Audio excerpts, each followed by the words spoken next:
I gotta tell you, it was perfect. Perfect. Was it perfect? Stick around to hear our thoughts. Coming up now. This is Scene and Nerd. I'm your host, Sarah Belmont, and with me, as always, is our Mr. Producer, Will Polk. How are you doing tonight, Will? Doing very well, Sarah. How are you doing this Thursday evening? I'm doing good, but I feel like I have been withholding something from you. Okay. Because I was thinking about it, and I'm like, I never told Will that a few weekends ago for Mother's Day, my mom and I went to go see Michael in theaters. Oh, what did you think? What did you think? I have not seen Michael. Okay, so here's overall thoughts without trying to give away things about a biography. Okay. CGI? Really? Okay. Really, guys? Really? That was necessary?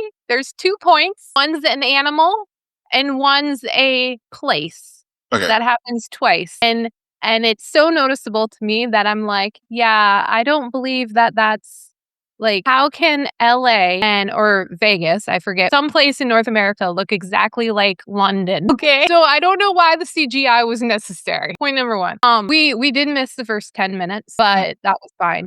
It's going to get a sequel. Okay. Yeah. They wrote it in a way where it sets it up for it. Yeah. It's a weird thing because the music is the highlight, the dancing, the recreation of those iconic performances are the highlight. Okay.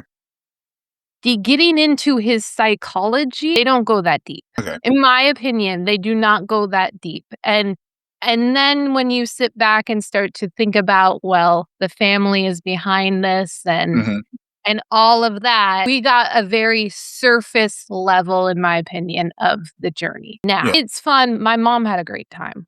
My mom, she grew up in this era, and she just, and then she got so lost in it at certain points. She was like, "Oh, I forgot about that," and even though she knows the story by heart because she also lived it to an extent. So it's so that was interesting. But yeah, and it's weird because it didn't blow me away, but I will say some scenes I still think about it weeks later. And I always know that that's when it's like, okay, I may have been like, oh, that was okay. But the fact that something sticks with me is very telling for actually what I experienced in the theaters. So okay.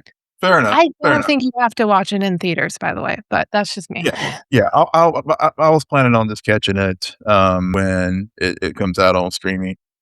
And to your point, I know it's gonna be a sequel. One, because I think it ends was the Bad Tour is where the movie ends. His first tour as a solo artist. Yeah. Okay. That's where it ends. That's where. The first. So Michael's just talk, as far as his solo career. Oh, now we're getting nitpicky, Will. I'm not going to be able to tell you. I think it was 88. I don't know. It was sometime born, Will. Yeah. Okay. 88 was bad. I think 88 was bad. So because Off the Wall was like his first solo album, and that was in the late 70s. Well, yeah, but his first, did he do a tour after that? He did a little tour. Yeah. He wasn't with the Jackson 5 at that point, but it was kind of.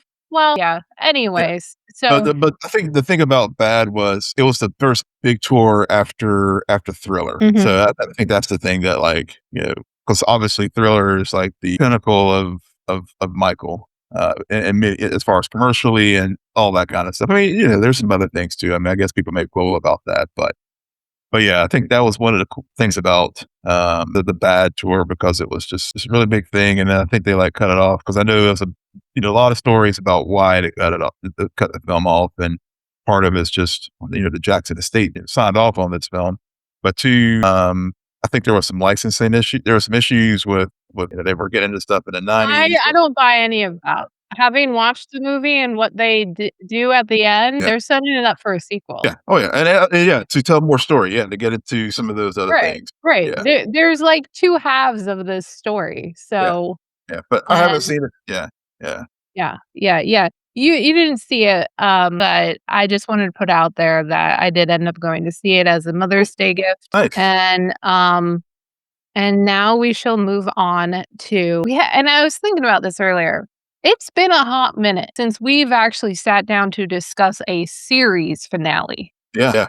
I mean, I'm like, when was the last time? Like, I feel like there's been some shows, but lately, So, like, we didn't even finish Doom Patrol. we did finish Doom Patrol. Did We did. we? Yeah, we Okay. finished Doom Patrol. I think the last. So I won't count Andor because it was really. Yeah, Yeah, yeah, it was yeah. on But class. like in a really of highly like multiple seasons. I I think mean, the Arrowverse Superman. is a big one. Yeah, I think Yeah, Superman. Superman. Yeah, that's fair. I I forgot think about Superman that. and Lois. I think that was the Yeah. last one. Yeah. Yeah, but to now sit down to discuss the series finale of The Boys after 5 seasons of just I don't know how to describe it, trauma, blood and bone, if you will, which is the title of this last episode. The IMDb summary is with everything at stake, the boys abandon it all for one final diabolical showdown. So I think the best way to go about this is to kind of just go through the episode and as characters appear, and then we'll just go track their journeys, like Sister Sage, for example. Mhm. Because at first I'm typing and I'm like, oh, they don't know if it worked on Kamiko. Right. And then the moment Sister Sage comes out and yelling at her, I'm like, oh, you're trying to trigger it. And then she did give one of her most iconic line reads in that whole sequence. I'm just as fucking stupid as you all. I'm just stupid like the rest of you guys. I really like that. Yeah. I think that they I don't know if I didn't see that one coming, but it made sense with everything we know about Sister Sage that she would all of a sudden the noise would stop in her head. Yeah. And she would actually be able to live and she would become very childlike. But what did you think about how they use Sister Sage in this opening of the episode? Yeah. So of course, we do have the fallout in the opening episode with of course, they have the funeral for Frenchie and all that. And one of the things about Sage, when you think, of course there's her send off, but there is, with that Frenchie's funeral, Mhm. she's back from the group because, she's really not a part of that core group of the boys. No. I mean, she helped them execute the final step. Yeah. I also liked it when she reminded them, even in her stupid state, "Hey, I did stuff, Yeah. okay? Frenchie didn't do everything." Right. So Frenchie and her working together did, create this situation. So one of the things I liked about the way they structured this finale, and I'll just go ahead and just jump out and say it at the get. I thought they stuck the landing. I really enjoyed this finale. I think it understood the assignment, and one of those parts of the assignment, since we are talking about Sage at this point, was okay. Her story has ended, and she did her part. She always had. It had to be somebody to test Yeah, it. yeah. Like Right. I was immediately thinking that. I'm like, "Oh, Yeah. is this how Annie's gonna become human?" Right. Because there was a lot of talk about powers and mortality Yeah. with Kamiko and Annie, Mhm.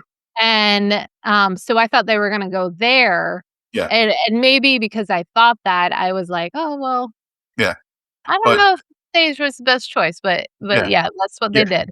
That's what they did, and of course, Butcher, of course, sets the whole thing up, and this is probably Sage's last big thing where she was just like, okay, how am I going to get my ending of going? At the end of the day, she ended up going to Disney World. I Yeah, was thinking about, Harry Potter. those.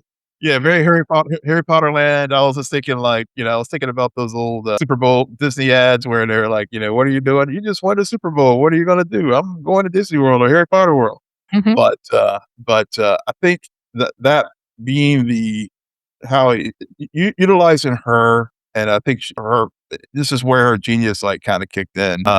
And because she noticed that even with Frenchie's funeral, I think they did cut to her whenever she saw the ground starting to move during while they were burying Frenchie, and so just carrying it to the next. No. Oh, That happened during the whole thing. It happens, no, but there is a moment when Kamiko is grieving Frenchie at the very beginning of the episode. Okay. I'll believe. The ground. I noticed it then. I was like, wondering what that was all about. And then, but to your point, it happened again whenever Sage was throwing all that stuff out at her, and then of course she like snapped her. Yeah. What about then she's out of the plan because she's like, I'm too stupid to handle this. Yeah. One last thing. Whenever she was okay. Yeah, I take it back. So the plan is to go to the White House and have a siege. Yeah. I don't know what is wrong with me, but anytime we're dealing with superpower people and the White House, my mind automatically goes to the opening sequence of X2. I don't know.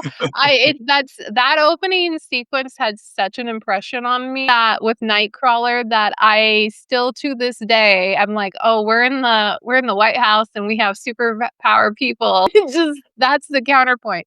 I do think that from start to finish, it is a very solid sequence and execution of just so many character interactions and action sequences and barriers getting to that final showdown in the Oval Office on camera that I thought it was plotted out very well. And there was it was well paced and everything. The first, I think the first barrier, if you will, that they encounter is the deep, right? Yep. Because they encounter him crying. Yeah. After Homelander acknowledges the truth about why he has lived this long, and it's just because he enjoys he knows that death is one thing, but just the fear torment of his uselessness will destroy Kevin, and that leads to a showdown that is very true to the show, that and a dynamic that we've been missing for seasons, but came to surface, and I think in a really good way, because I think it was a smart decision to have, given what happened in season 1 and like the little reminders and callbacks throughout this season of season 1, and then also at the end of the day, the final fight wasn't really Annie versus Homelander. That was a Butcher thing. Yeah. So you needed to remove her, but also have her own enemy to take down, and that was Kevin. That was the Deep, and they set it up perfectly in the previous episode. They really did, especially they set up several things very well in that previous episode. One, obviously, Sander and having them say, "Look, you jump in the ocean, you're dead." Right. The two, with the moment we talked about this last week, the moment where Kevin he's had multiple times to redeem himself. Even in that moment where the guy was drowning, he could have done it again. And then to have Homelander do that, just cut down this week, and just to see Kevin that look on his face where you just see it was like this thing in The Simpsons. I saw someone say this online, and I completely agree. It was like the scene in The Simpsons where Lisa, tells Ralph that he's, that he don't want to be her boyfriend or whatever, or his girlfriend, and you can see it in Bart crush, rewound that scene of Ralph William heart breaking. It's the same with Deep whenever Homelander said that stuff to him, because he's just thrown himself at Homelander all these times, and so that was just such a great payoff for this character who there was that cut. Yeah. They even hinted at the way he would die with a tentacle. Given how he took out that director of the Dawn of Seven. Yep. It was the same thing. It was so gross. Yeah, and then they brought they brought back the Ambrosia of it all. Another big casting. Tilda Swinton did the voice for Ambrosia, and whenever Annie did cast him out into the sea, and all the creatures, fish, and everybody came. The sharks and the giant squid came. I mean, they were justice for Ambrosia. So, I mean, whenever I saw the previously on and they referenced that scene, I was like, I see where it's coming. I see where to go. Oh, I skip those as much as possible, because I'm like, I don't want to know, but I don't want to be reminded. I want to be reminded in the moment. Yeah.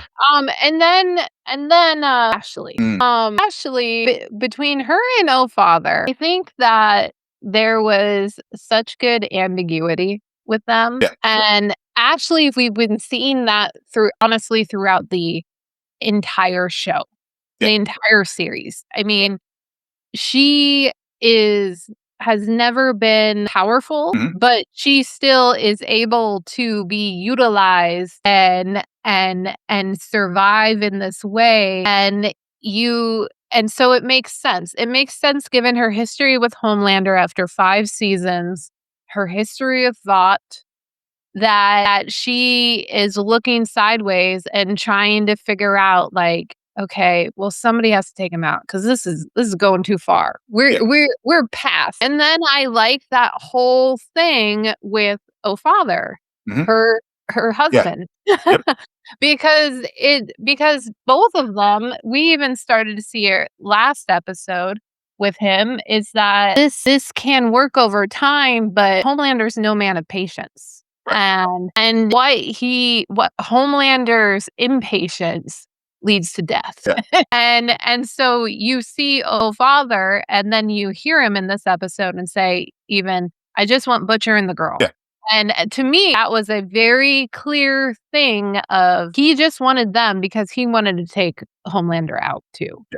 Yeah. I agree. I love the ambiguity that they had in their their scenes together, and and just the cat and mouse games that they were going. Who was going to be the one to blink first, as far as like to share their doubts about Homelander? Because Ashley, she was trying to get Bashley to come back and please, and even like whenever she sent him to get the wine and stuff, and then she makes the decision to save the boys because she knows that they have the ability to take out Homelander. Yeah.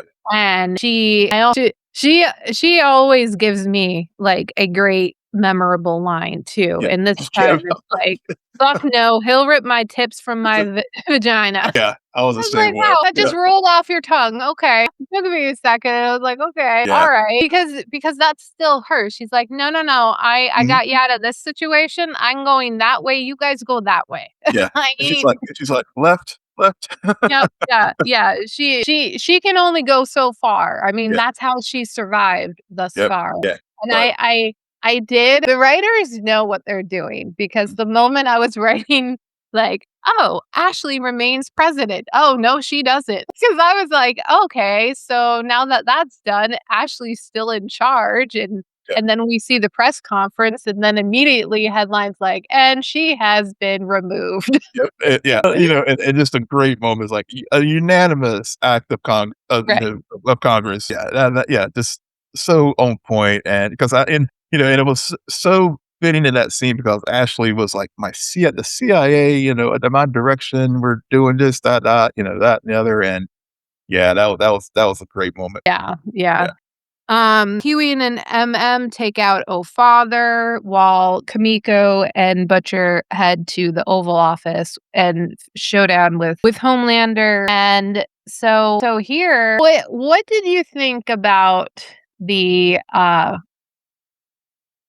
Frenchie bit in this? The seeing of her lost love, to give her the strength to dial in and deliver that final blow. So I watched episode twice, because first one, it was I just wanted to see it, and then second time, both times, I have to say, it actually worked for me. It actually did. It was one of those things where I thought, we talked about this in the penultimate and just a relationship, and I'll bring it up again. They needed it was a true payoff, not only of his sacrifice last week, but also the relationship that they built up, and and also thinking back about the conversation with that Sage had whenever they were trying to get her riled up to just be angry. But it really did pay off, the fact that they did have this true love for one another, and that goodness that I talked about it last week, where whereas before everybody was in the place of saving Frenchie in earlier seasons, this season the roles were reversed, and he was the one like was saving his comrades, and and reminder of that love, and for example, she had reverted and stopped talking again and went back to sign language and all that. Him showing up in that moment was just like it was very poetic that their love would be the thing that would conquer this narcissist in the other side of the room. Weren't there 2 narcissists on the other side of the room? Yeah, there were. Yeah, We'll get we'll get the book. Yeah, we'll get the book. Yeah. So we have that moment, and she delivers final blow. Also, Ryan shows up. He also has an early moment in the episode with his father. And it's what this show has gotten so right, and I think is really the highlight of this final season, is the whole father-son dynamics. Yep. Between Soldier Boy and Homelander, and then the Ryan of it all. It's like, let's put the father on ice and bring in the kid. Yep. Totally. But at the end of the day, Homelander, he is never going to have that son-father relationship. Mm-hmm. Either direction. And that is made very clear between what happened previously with Soldier Boy and then this final conversation with his own son. Yep. It's just like it doesn't matter. And that's why I thought it was very, very beautiful and very well done in terms of the trip up is on the word father. Yep. Yeah. Like Homelander is in the zone, he's doing his thing, he's spewing the BS. Yep. Like he's done 1,000 times, and then that single word, and he suddenly is like, oh no, I can't. I have to show them who I really am. Yeah. and it's so subtle that it's like his face doesn't change, and it's not even that his tone of voice changes. You just there's a look in the eye, and then he starts his own unconscious rant or subconscious rant. And so the slipping of the mask even before Butcher and Kamiko come into the room, I thought was great because all of this emphasis on doubt. And so I really like that. Ryan, because and then I like the reminder throughout all of the fight sequences. This is being televised. Yeah. Yes, that was beautiful. Like at what point does Vought think to themselves, maybe we should cut the stream? Yeah. Cut the stream, but we keep going and going. Because Homelander's gonna get out of it. That you know what? That was probably their biggest fear. Yeah, it would have had to been, because if he got out of it and they had cut it, he would have been pissed, because then there's nothing to prove. But then again, the slipping in of the mask already happened. So I thought that, and then that, of course, allowed for Ryan to see what was going on and then him to head over into action as well. Yeah. And so Kamiko, rightfully so, doesn't just end up hitting Homelander, but both Ryan and Butcher also lose their powers. And so I guess before we get into the Butcher of it all, what are your thoughts about Butcher's vengeance on Homelander as a human? Daddy's home. I think a couple things with the short circuit. I was just thinking about this. Thinking about the earlier in the season where they had the plane moment, but also where they had the video of it that they tried to spread out to the stream and to the public consciousness, and thinking, every season this was we've had those short circuit moments of Homelander, going way back to season 1, to use the plane example again. We had that moment. He and no one would ever believe it, and we finally, ultimately, this show touches so many things, and one of it is the power of media. And here, once and for all, the power of media truly was able to break how it could shape and mold public opinion. And we've seen throughout the seasons how things have been manipulated, for these soups. And then the very thing that built these soups up was to your point, since they didn't cut the feed, was live for the whole world to see who this man really is when he's short circuited, Yeah. which I thought made, to answer your question, so that when he was depowered and groveling there with Butcher, and this whole world to see who this sniveling narcissist little man was it was like chef's kiss. I mean, I know we've talked about this was inevitable as far as Homelander, the end game, Yeah. as far as him dying. But we've had scenarios where would it be him just living on as a normal man? Would that be the greatest punishment, or him to like get taken out like Butcher did? And to me, having those moments of him groveling like that as his last memory of his existence, chef's kiss. I think that's the most perfect way to like end Homelander. It really was a super poetic, and I just that really was just very earned moment. I don't know if I would. I appreciated what they did in that sequence. And so then we cut to see, at this point in the episode, I'm like, okay, so we're gonna start our epilogue now. Yeah. But we don't. We then go back to the house. Yep.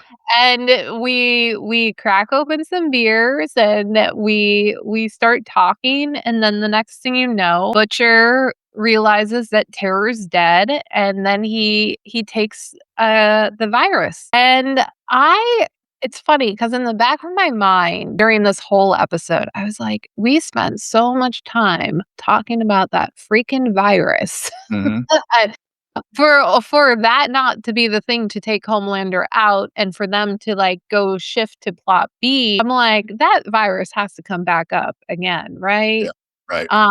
And it does, because now in his mortal state, his best friend just died. There's a realization that his purpose for the past X amount of years has been complete. And so what we're witnessing at the end of this show is really a purposeless human called Butcher, who has done some horrible things. And in a way, it's just a suicide mission. Because he goes to the tower, and he says he puts it in the sprinkler system. And then but Huey also shows up, and they end up verbally sparring, and then physically sparring, and in the midst of it all, Huey shoots him, and he bleeds out. What did you think about those choices, with Huey being the one to, at the end of the day, just put Butcher out of his misery? It had to be Huey. I mean, this was Huey's. At the end of the day, this whole suit thing started with Huey's moment there outside the store, and when A Train ran through his girlfriend, and we've talked about how their dynamics. That's always been the hardest of the show. Huey, Butcher, and their relationship. And I think season 3 we had them both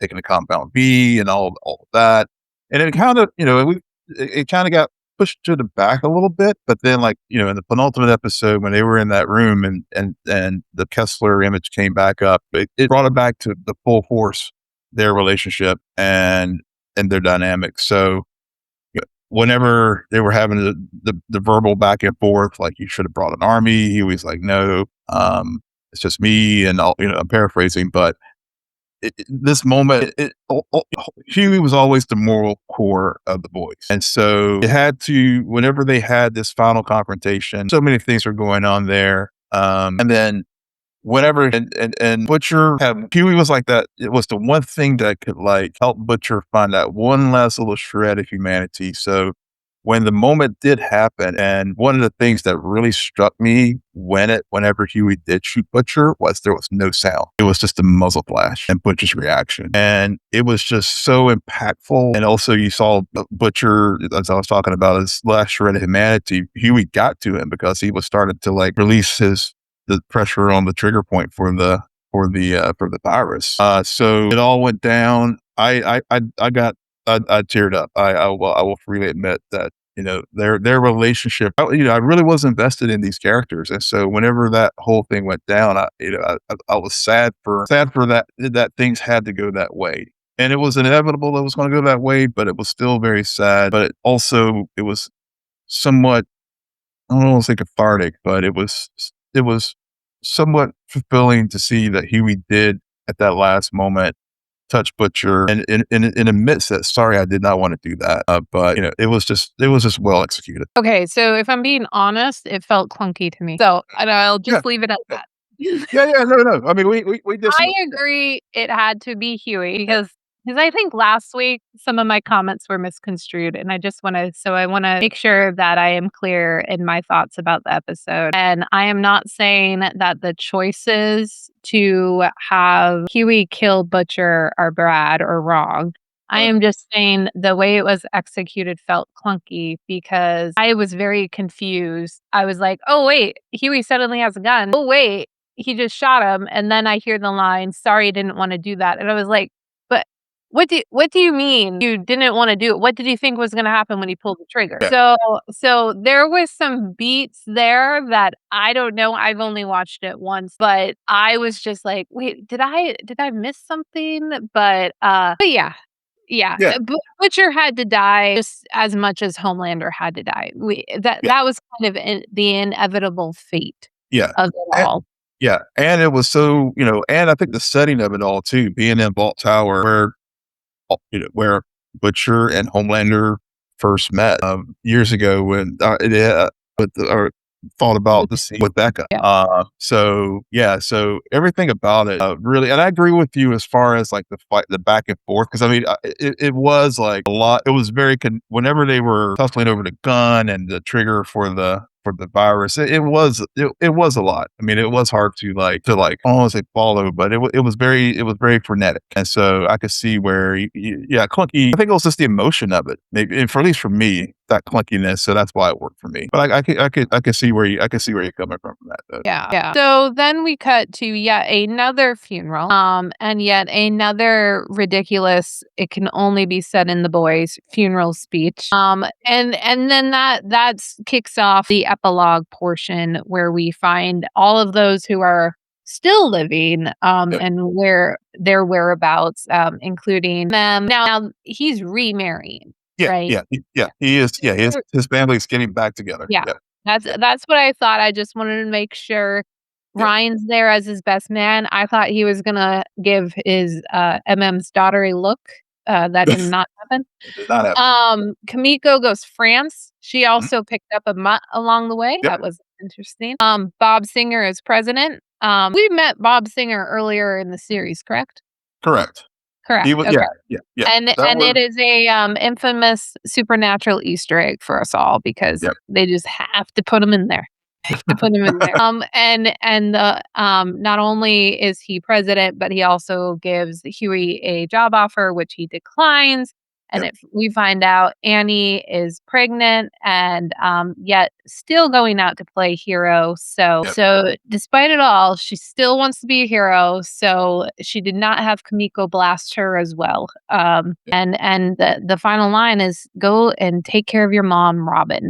So that is a wrap. What did you think about those character endings? Like I said, as I said earlier, I thought they stuck the finale. And also, I just think, we've seen the show just really be a game-changing show. I mean, it really did change the landscape as far as how we perceive superheroes. And, we think about, it's poking fun at the Marvel of it all and the DC of it all. And then, of course, the political satire that we've talked about multiple times and just the critiques of media and everything. I think all of these endings in this episode were payoffs for the journeys that these characters went on, so that we were fully, we were invested in these characters. And so, and were there bumps along the road? I'm not going. Yeah, there were. I mean, I'm not going to sit here and blow sunshine up everybody's ass and say, oh, the show didn't have its hit stumbling blocks along the way. But the creative team understood the assignment as far as what this show needed to do. They really got all the other supporting characters and other people resolved earlier in the season or throughout the season, or even earlier in this episode. Like, I'll just bring up the Gen V of it all, because I know a lot of people were very disappointed that, the Gen V characters didn't get more, but it's not their show. It's the boys. So with all that being said, and it's just, I can say that's our last time we'll probably talk about this iteration of these characters, and I was really satisfied with how they wrap things up, and it's and been and thinking about over the 7 years that this show's been on, and just how things in the culture have changed, and the show has had to adapt with it. I think because real life events sometimes happen before things even aired, or sometimes it happened the same week that it aired. But I think the show really, it is a part of the cultural zeitgeist. And I mean, hell, of course, we know all the memes. I mean, even folks who haven't watched The Boys, they're familiar with the Homelander meme. So, it has left a mark for in the culture. So I really, really did enjoy this finale, and I really thought that it stuck the landing. So now that we have listened to Will wax poetic about the finale and the series as a whole, I will share my 2 cents on this. I think that the final season is they did stick the landing in the final episode. They also, more importantly, I think it's a solid final season of a show. And I think why it stands out is because, yes, when they went political, I was like, okay, but they've done that for 4 seasons. I think that the strength of the season is actually the religious aspect that I did not see coming. Yeah. That makes perfect sense. And they used it to the utmost degree, and there are so many papers you could write on this final season in terms of the religious aspect and how that plays into a whole satire about our praise of fictional characters. Yeah. Because we've talked about it before in terms of why comic books and the characters from them are so fascinating and so embedded in our culture, and it's because they are the myths of this time, and they are. So you may have never watched a Spider-Man movie, but I feel like people just in general know who Peter Parker is. Yeah, exactly. People know who Bruce Wayne is. Like, you don't have to have it. So you hear about these characters and you feel like you know their stories, even if you've never actually picked up a piece or watched a single thing of their content. So I think that in terms of and that and how they took it and did the whole spin in terms of this religious aspect, I think is not enough people are giving that a shout out in terms of how they are perceiving this final season. But I think in retrospect, that's why it really worked, because it was new, it was different, and it was really executed well. So on that note, that is our final discussion about The Boys. We will definitely be returning to that world eventually.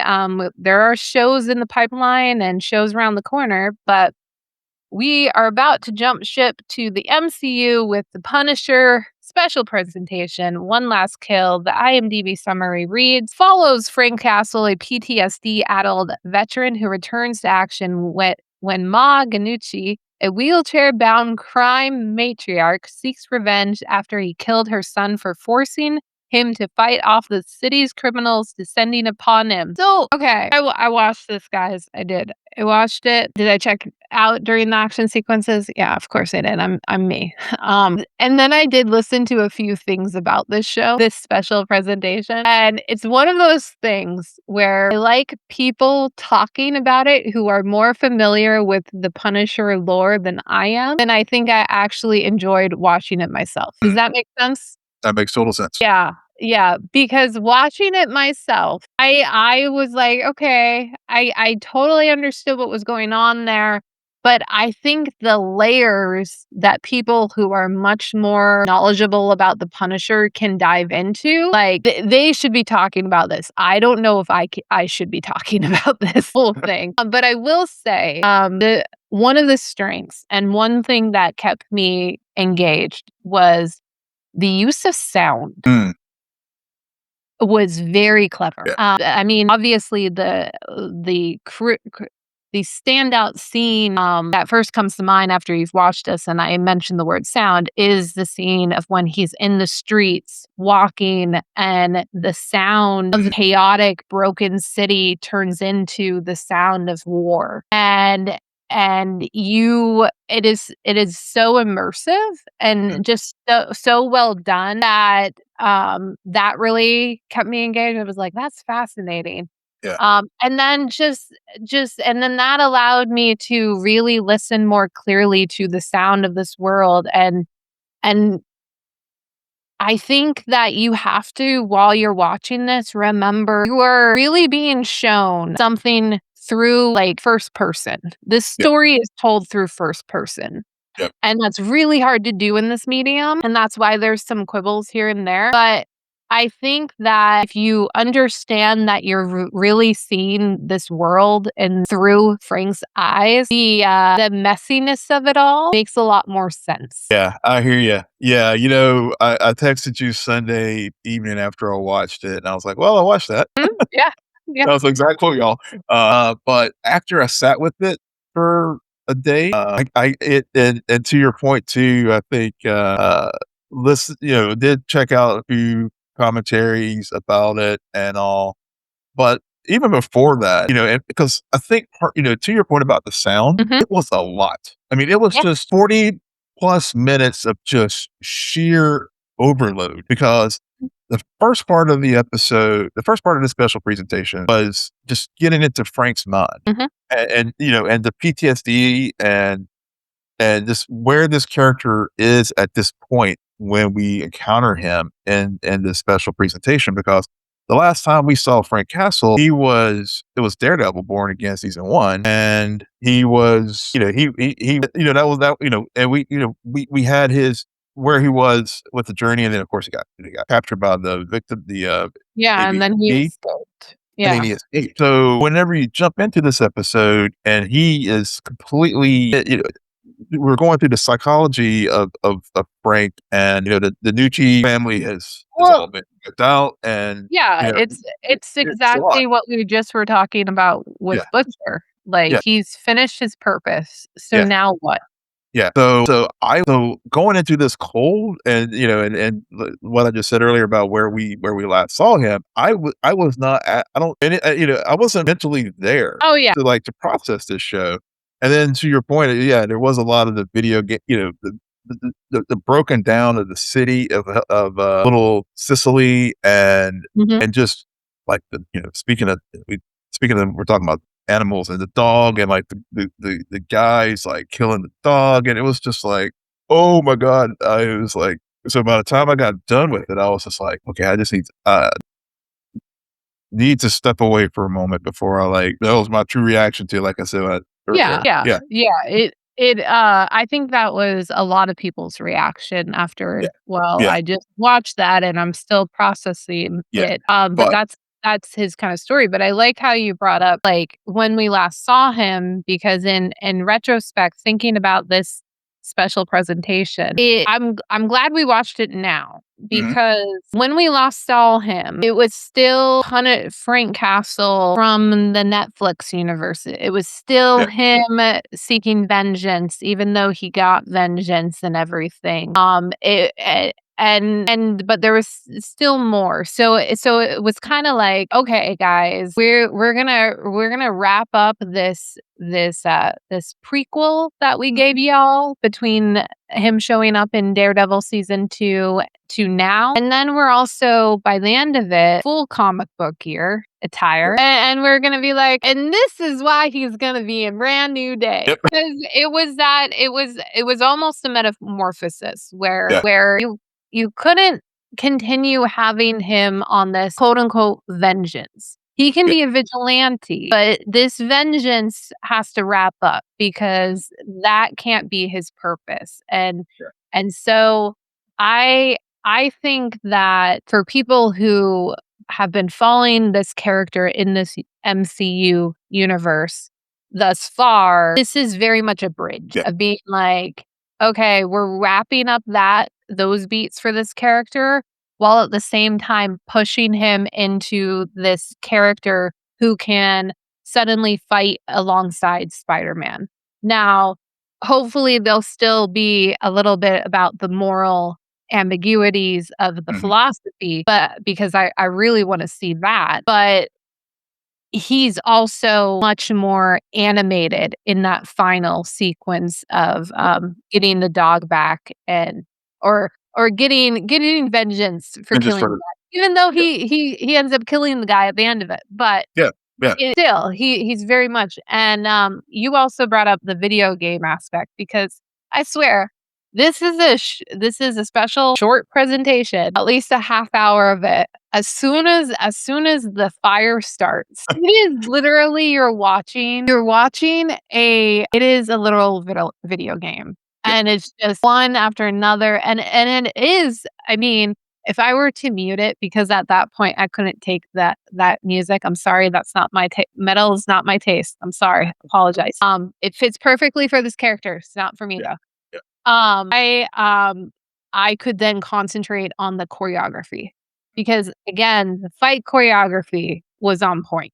It was on point. It was, yeah. I mean, the kills are just clean. There's something about it. The kills are clean. And it's just, there's momentum and there's energy. And did you know going into it that John Bernthal wrote this? Because I didn't. I did. Okay. I think whenever we got word about it, I guess about a year or so or ago, I did on one of our news blurbs that he was writing. I think also I guess producer credit on it too. Oh, I'm sure. I think that I really appreciate that, because then I think that's why so much of it felt true to the Frank we've seen before. Yeah. And consistent. Yeah. And I love, I'm sorry, I'm going to bring it up. 1 batch, 2 batch. Thank you. I've forgotten about that. And as soon as I saw the book, I was like, 1 batch, 2 batch, let's do this. Because that was such a critical thing when we're first introduced to this character in this universe. And it's very important. And hear me now, my rating of Brand New Day will go down a point if Frank doesn't say 1 batch, 2 batch. Okay, he needs to say it in Brand New Day. I'm just saying. Yeah. Yeah, but the family stuff was great. I think it's again, it just goes back to people who fell in love with this character in season 2 of Daredevil. I think there's a payoff to an extent. Yeah. There is also a shift. And I'm able to push this further beyond just Hell's Kitchen and beyond Daredevil and into a more cinematic place where Bernthal should be. And so did I have the most fun watching this? No.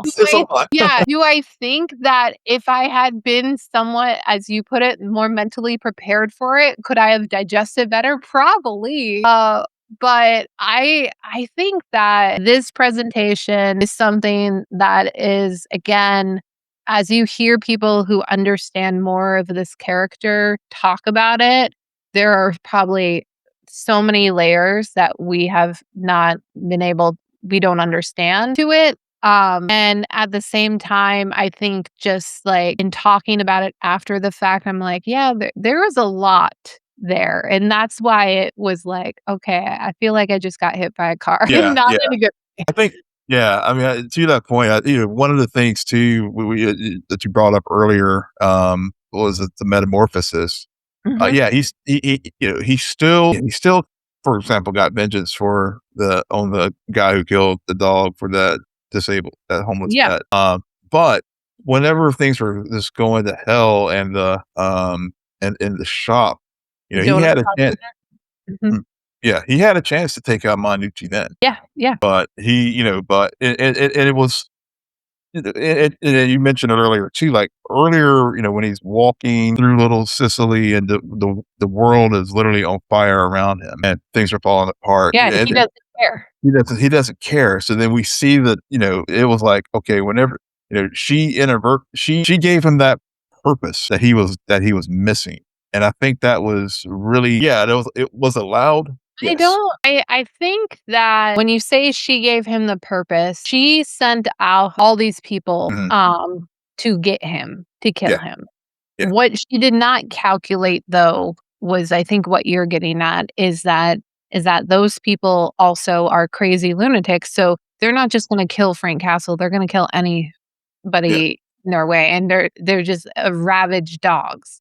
Yes. So him seeing other people lose loved ones, death for no reason because of him, that's what fuels him into becoming more of the Punisher who serves as a vigilante for others because he doesn't want the tragedy of his family to be fallen on anybody else. So that's really where she kind of miscalculated to an extent because they were just going into every single apartment. Oh yeah. It was just it was wild, but like I said, I mean, at the end of the day, after having some time to sit with it and all, even with the wonky, like with the video with the guy, like I know a lot of people poke fun at the scene where he falls onto the little box or whatever. But after sitting with it, I really, because I actually enjoyed it. I really did it. For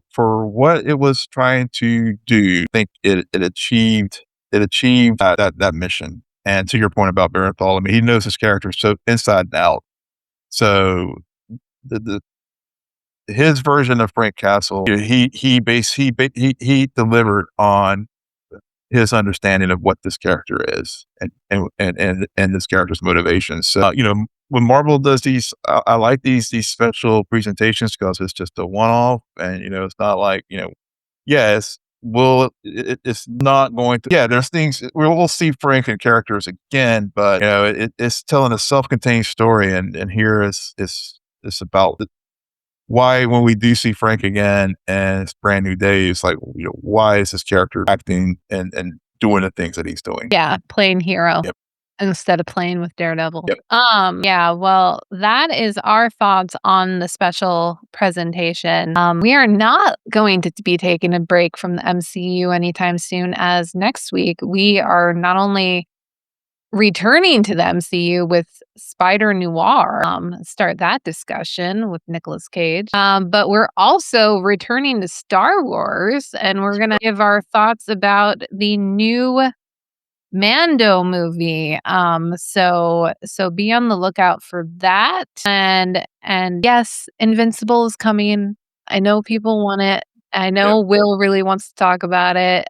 We have not watched it though. We will be getting to that in July. That has been decided. So fun summer ahead. On that note, Will, why don't you tell our listeners where they can find you? Yes, you can find me on all the socials at Will M. Polk, WILLMPOLK. And you can follow me there too at SJ Belmont, SJBLMONT. Please follow our crew on X, formerly known as Twitter, at Scene and Nerd, on Blue Sky. Friend us on Facebook, follow us on Instagram and Threads, Scene_N_Nerd, and visit our website, www.sceneandnerdpodcast.com. But most importantly, rate, follow, and comment on Apple Podcasts, Spotify, YouTube, or wherever your podcasts. Good night, Geek Out. You're welcome.